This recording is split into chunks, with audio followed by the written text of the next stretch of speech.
Se Deus é bom, por que acontecem coisas ruins? Por que o mal, o sofrimento e o inferno existem? Hoje eu vim aqui responder tais questionamentos que muitos se perguntam. Então, fica aqui comigo até o final desse vídeo que você vai saber. Fala rapaziada, tudo bem com vocês? Eu sou o Acauã e sejam muito bem-vindos a mais um vídeo aqui do meu canal. E hoje eu quero tratar com vocês a respeito de algo que muitas pessoas se perguntam. Se Deus é bom, por que o mal existe? Por que o inferno existe? Por que o sofrimento existe? Afinal, Deus não é bom? Deus não é um ser todo-poderoso? Então, hoje eu vim tratar com vocês a respeito disso e hoje eu vou dar 5 motivos para que vocês possam entender a bondade, o amor e a grandeza de Deus. Geralmente, os autores desses questionamentos são pessoas que não creem na existência de um ser supremo, ou seja, não creem na existência de Deus. Caso dos ateus e caso dos céticos. Mas é necessário a gente se fazer uma pergunta que vai fundamentar praticamente todo o nosso vídeo. Como podemos saber o que é o mal a não ser que a gente saiba o que é o bem? E como sabemos o que é o bem a não ser que nós possamos ter um padrão de objetivo de bem que esteja além de nós? Nós homens não somos capazes de criar o bem e o mal. É algo que vai transcender a nossa realidade, é algo que vai muito além de nós. Ou seja, o bem e o mal não é criado, mas sim descoberto. Com isso, os homens se baseiam nesses conceitos de bem e de mal e criam leis para poder regulamentar a sociedade pautada nesses conceitos. E definitivamente a relatividade não se enquadra nessa verdade absoluta. O bem e o mal não é algo relativo, mas sim algo absoluto. Com esse entendimento, nós vamos entrar agora no primeiro ponto dos 5 que nós iremos tratar nesse vídeo. Primeiro ponto desse vídeo: livre-arbítrio. Se você segue uma linha teológica a qual não utiliza o termo livre-arbítrio, não tem problema nenhum você utilizar o termo livre-agência. Porém, como o termo livre-arbítrio é um termo mais popular, nós utilizaremos ele aqui para poder facilitar a compreensão. Precisamos entender que a fonte do mal é o livre-arbítrio. Se Deus fosse eliminar o mal, ele teria que eliminar o nosso livre-arbítrio. E se ele fosse eliminar o nosso livre-arbítrio, nós não teríamos mais a capacidade de amar as pessoas e de fazer o bem. C.S. Lewis vai utilizar em seu livro Cristianismo Puro e Simples uma ilustração que vai clarear para nós essa questão. Primeiro, ele começa questionando se o atual estado do mundo está de acordo com a vontade de Deus. Obviamente, a nossa resposta é não. Com isso, ele nos leva à seguinte questão: como é que alguma coisa pode acontecer contrária à vontade de um ser dotado de poder absoluto? Em seguida, ele nos diz que qualquer pessoa que está munida de autoridade sabe quando uma coisa está de acordo com a sua vontade e, de outro modo, sabe quando uma coisa não está de acordo com a sua vontade. Por exemplo, vamos supor que você tenha um filho. Talvez você tenha um filho e esteja assistindo esse vídeo aqui agora, mas eu não tenho um filho. Mas vamos supor que eu tenho um filho. A pergunta que eu devo me fazer é: por que eu quis ter um filho sabendo que um dia ele não iria me obedecer? E a resposta que eu devo adotar é: porque o amor assume riscos. Eu me disponho a ter um filho com o risco dele não me obedecer pelo simples fato de experimentar um amor por ele. É praticamente a mesma coisa com Deus. Deus criou coisas dotadas de livre-arbítrio. E embora o livre-arbítrio possibilite o mal, ele também possibilita a existência de amor, de bondade e de toda a alegria. Além disso, seres humanos que são robôs dificilmente valeriam a pena serem criados. É óbvio que eu quero que o meu filho me obedeça e siga tudo aquilo que eu ensinei para ele em sua vida adulta. Porém, tudo aquilo que ele vai fazer com o meu ensino na vida adulta dele não compete uma intervenção minha em atos. Traduzindo, eu não vou poder fazer por ele. É a mesma coisa com Deus. É óbvio que Deus queria que Adão e Eva cumprissem a sua ordem de não comer da árvore do conhecimento do bem e do mal. Porém, Adão e Eva optaram por comer o fruto proibido. Então é algo que foge do alcance de Deus nesse sentido. E dessa forma, a gente entra no segundo ponto. Ponto número 2. As consequências da queda do homem. Ao utilizar o livre-arbítrio de uma maneira inconsequente, Adão e Eva caíram em pecado. Desastres naturais, mortes prematuras, pandemias e tragédias são simplesmente o resultado direto da maldição sobre a criação por causa da queda da humanidade. A Bíblia faz uma ligação de tudo isso com a queda do homem. E, consequentemente, ninguém é inocente, como está lá em Romanos capítulo 5, versículo 12, pois todos nós pecamos em Adão e logo merecemos a morte, como está lá em Romanos capítulo 6, versículo 23.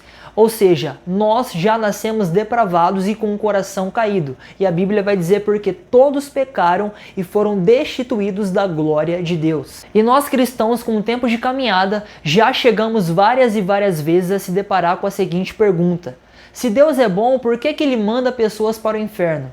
E a resposta é: Deus não manda ninguém para o inferno, Deus não condena ninguém ao inferno. Nós já nascemos condenados porque nós nascemos depravados e com o coração caído. Esse aspecto também pode ser considerado como uma questão de ótica. Um copo d'água pela metade, ele está meio cheio ou meio vazio? Eis a questão. Então, ao invés de Deus nos condenar ao inferno, Ele nos retira do inferno. E as Escrituras vão nos dizer que Cristo levou sobre si todas as nossas dores e as nossas enfermidades. Portanto, por meio da obra redentora de Cristo, Deus nos salva. E além disso, o inferno só evidencia que Deus é amor. Em Mateus, Cristo vai falar muito mais sobre a existência do inferno do que sobre o céu.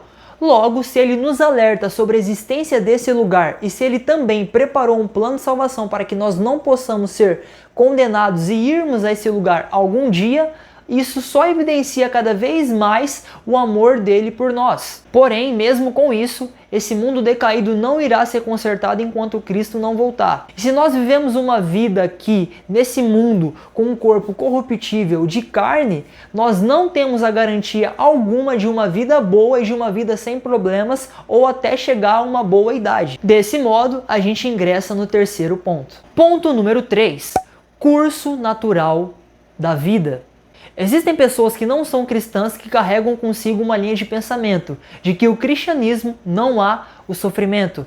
Isso se dá muito por conta da teologia da prosperidade que é pregada a rodo por aí. Apesar da gente aceitar Cristo e ter agora a vida eterna, nós não estamos imunes às provações e às dificuldades que nós teremos nessa vida. Se alguém disse para você algum dia que ser cristão é a coisa mais fácil do mundo e que você não iria sofrer, que você não iria chorar, que você só iria andar de glória em glória e de vitória em vitória, pode acreditar que essa pessoa mentiu e mentiu feio para você. E se nós acreditamos nessa lorota um dia, pode acreditar que nós fomos feitos de palhaço e nós fomos enganados. Se tem uma coisa que Jesus vai falar para nós é que no mundo nós teríamos aflições, como está lá em João capítulo 16, versículo 33. O sofrimento é uma parte inevitável na vida de todo cristão.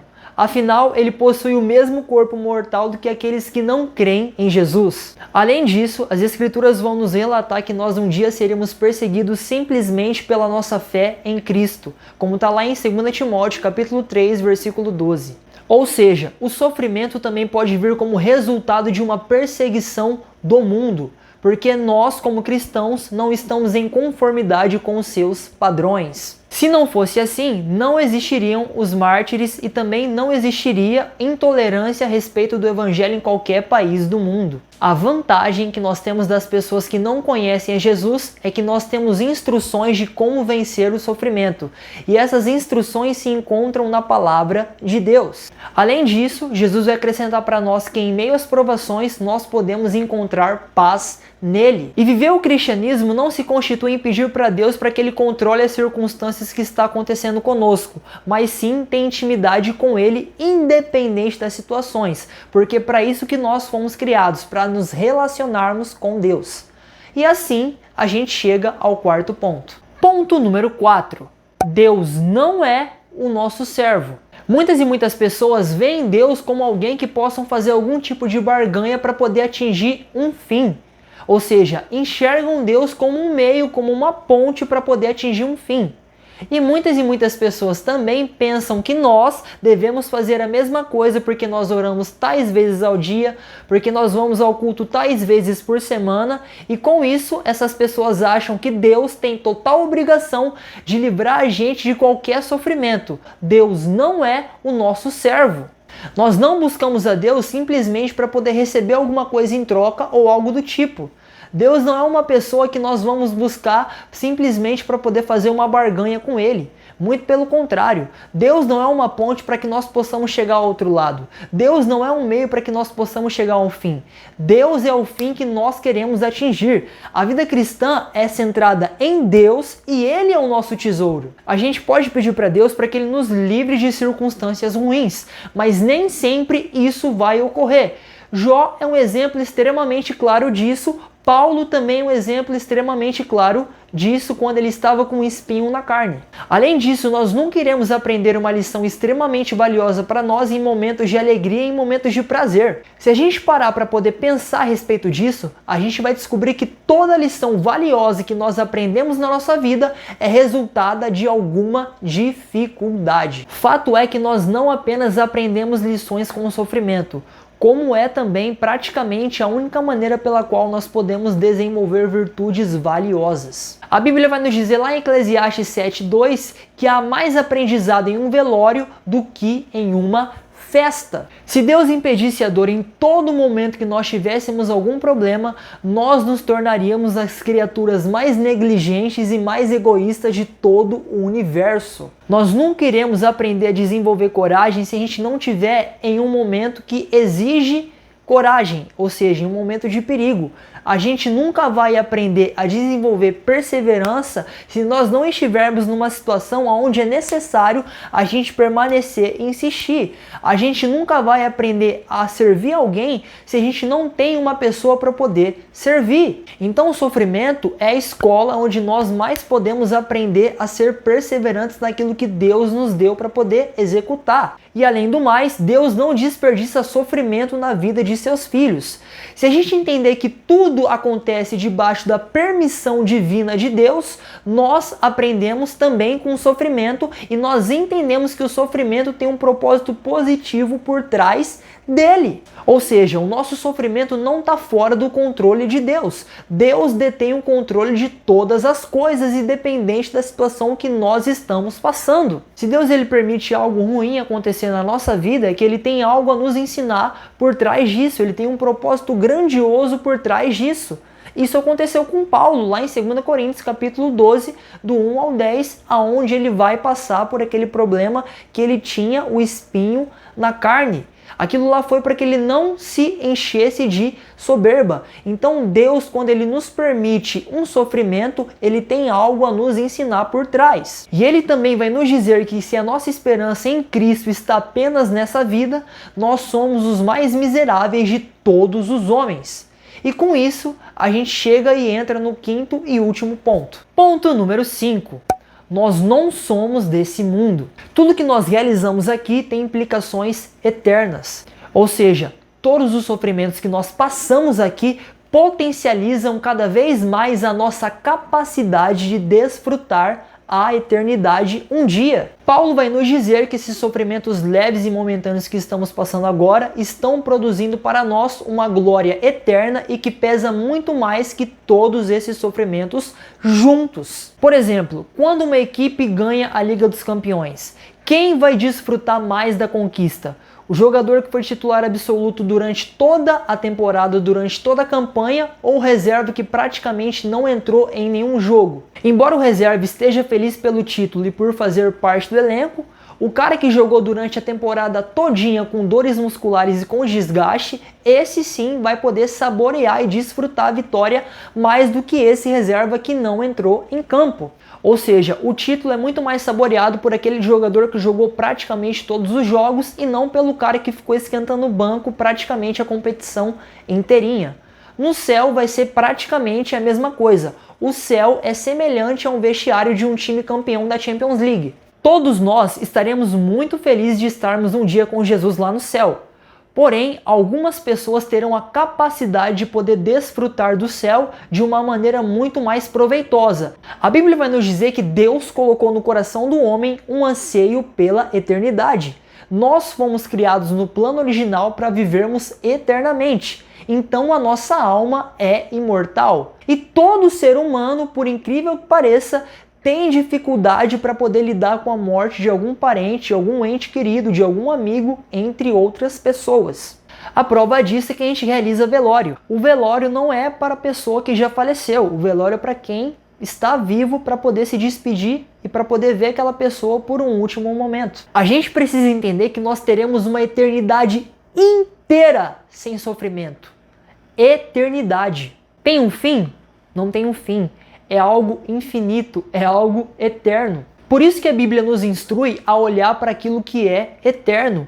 E a vida aqui agora só faz sentido à luz da eternidade. Se não existe eternidade, não faz sentido nenhum a gente ter um propósito para algo ou em amar alguém, por exemplo. Nós estamos em uma academia chamada vida. E a morte não é o fim. A morte é o começo de uma vida eterna. Que haja em nós o mesmo sentimento que houve em Paulo um dia. Que nós possamos não considerar a nossa vida valiosa desde que a gente cumpra a nossa missão, que é pregar o Evangelho de Cristo. E nós precisamos entender que a vida não se constitui do berço à sepultura. Nós fomos chamados para uma herança eterna. Então por que existe o mal, o sofrimento e o inferno se Deus é bom? Por conta desses 5 motivos que eu apresentei para vocês nesse vídeo. Então é isso, rapaziada. Se inscreva no canal aqui embaixo, ativa o sininho para você não perder nenhuma notificação, compartilhe para aquele seu amigo que vive fazendo essa pergunta para você, se Deus é bom, por que o mal, o sofrimento e o inferno existem. Compartilha para ele, eu deixo você compartilhar. Me siga também lá no Instagram, onde você pode ter um contato muito mais próximo e muito mais direto comigo. Me siga lá no TikTok, porque eu já estou devendo há muito tempo postar vídeos de 1 minuto sobre evangelismo, dando dicas muito práticas, então me siga lá, que eu vou postar ainda, promessa é dívida. E me siga lá no Twitter também, onde eu vou estar expondo opiniões a respeito de assuntos que estão permeando a igreja brasileira. Muito obrigado por você ter assistido até aqui. Eu espero que esse conteúdo de verdade tenha abençoado e edificado a sua vida. E é isso. Que Deus abençoe vocês e é nóis!